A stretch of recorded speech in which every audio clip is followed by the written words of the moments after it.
बोला गणेश बोला गणेश बोला गणेश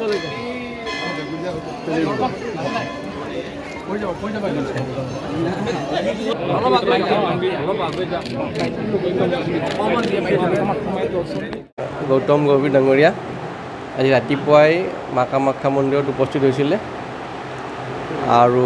তেওঁ ৰাতিপুৱাই আমি এতিয়া অলপ আগতে মন্দিৰৰ ভিতৰলৈ গৈ সম্পূৰ্ণ ৰীতি নিয়মেৰে দৰ্শন পূজা তেওঁ সম্পন্ন কৰিলোঁ আৰু মাৰ আশীষ লৈ তেখেতে এতিয়া কামাখ্যাৰ পৰা বিদায় লৈছে ভগৱতীৰ ওচৰত আশীৰ্বাদ যে তেওঁ আগন্তুক দিনত আকৌ ভাৰতীয় দলক আগুৱাই নিব পাৰে আৰু তেখেতৰ জীৱনৰ